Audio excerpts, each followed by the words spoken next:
Good morning, Big Ten fans. Welcome back to another edition of the Big Ten Morning Minutes. I'm your host, Michael Chen. It is Tuesday, January 15th, and another morning and another day of more Big Ten action. As, again, the fact that the early signing period has changed a whole lot of things. Obviously, we're seeing a lot of transfers. Again, we're seeing a lot of coaching movement, so that continues as well, and good news kept going on for the Fighting Illini in regards to the transfer and the transfer that are coming in and the ones that were kind of wavering as well.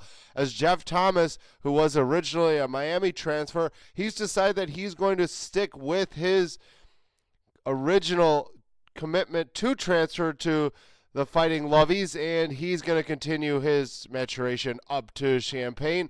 However, they're getting another one, and another good one, as Richie Pettibon, who's a former Alabama offensive lineman, also went to high school with Reggie Corman, who decided to stay for his senior year yesterday. He's going to go into Champaign and be eligible immediately as a grad transfer. So although Lovie Smith didn't have the best signing period, he did sign a couple of the highest ranked ever players to come to the University of Illinois. He's done a great job post-signing day of getting on the trail and not necessarily going after the high school recruits, but going after the current college recruits who are in the transfer portal, who are going to be eligible immediately.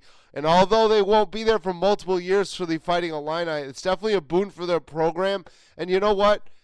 Even if they're grad transfer that doesn't matter. They're still going to bring in players who have college experience, who know how to get the job done, and potentially get to winning seasons for the Fighting Illini. So again, I commend Lovie Smith and his Illini for really getting the job done on that end. And unfortunately, although Lovie Smith's getting the job done, getting the transfers, what's happening over in Iowa City and with Kirk Ferentz is unfortunately his tight end duo of Noah Fant and TJ Hockerson will be no more, as Hockerson yesterday had declared for the NFL draft.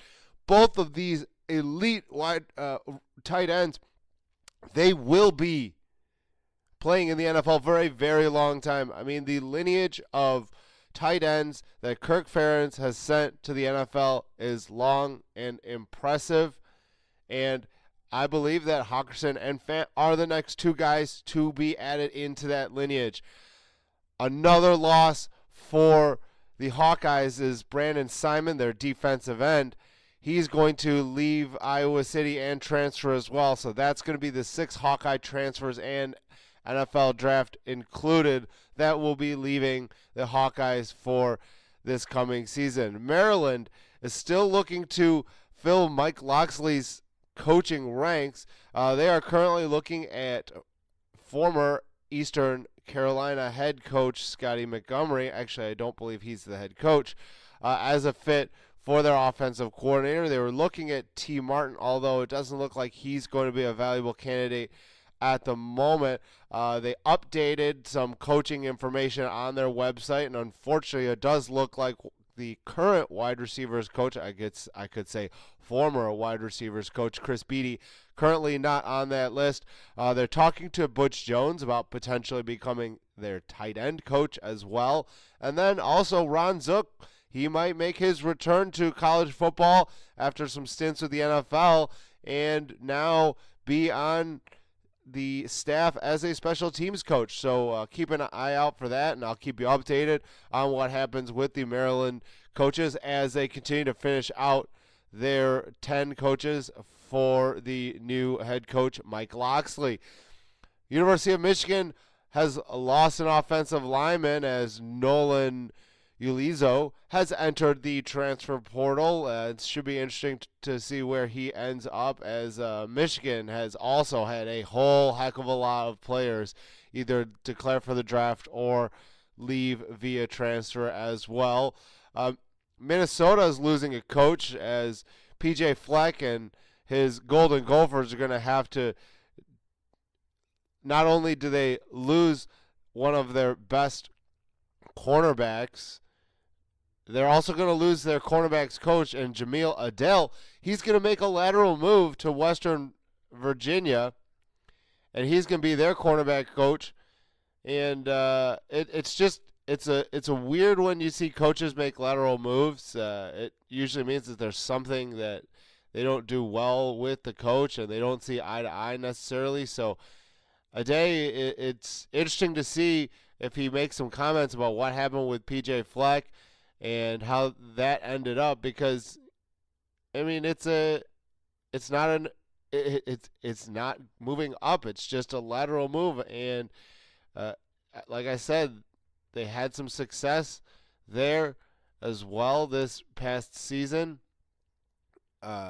in the secondary, and I don't I'm just curious to know what happened with that one. But they did get some good news in Gopher Land, as they're going to add Notre Dame transfer defensive tackle Micah Treadway to their ranks, and he's going to bring in some senior leadership, as the Golden Gophers and PJ Fleck were one of the youngest teams in all of college football last year. And some good news for the Buckeyes is they're going to retain their offensive line coach, Greg Studrowa. He was potentially looking at moving over to Mike Loxley in Maryland and his staff, but it looks like he's going to end up staying with the Buckeyes. But they are losing a player, though, as Kendall Sheffield does look like he is going to be leaving towards the NFL. And a quick update on transfer quarterback Tate Martell. After Justin Fields made his transfer, he made a few comments about how he's not going to leave and he's going to stick there, and his 2 years in the system should give him a leg up. But unfortunately, all that Twitter talk didn't do Martell very well, as he is currently looking to transfer to another big-time program. And a few of the schools that he's looking at are West Virginia, who he did visit this past weekend, Oklahoma, and Miami, where he's being wooed by some of his former teammates that he played with at Bishop Gorman in Las Vegas, which is a powerhouse among the high school ranks as well. So we'll keep you updated on where Martell ends up, but it looks like he will not be within the Big Ten ranks this coming season, or even next if he has to sit out as well. And then one quick note on the basketball side, as Indiana freshman Jerome Hunter has announced that he will redshirt this season and bank one, so he'll have 4 more years to play after this coming season. That's going to do it for me in the Big Ten Morning Minutes. Appreciate you listening. Give me a follow on Twitter at MFC2123. I'll tweet about all the happenings going on in college football during the day as they hit the news outlets. I appreciate you listening. Have a great day, Big Ten fans.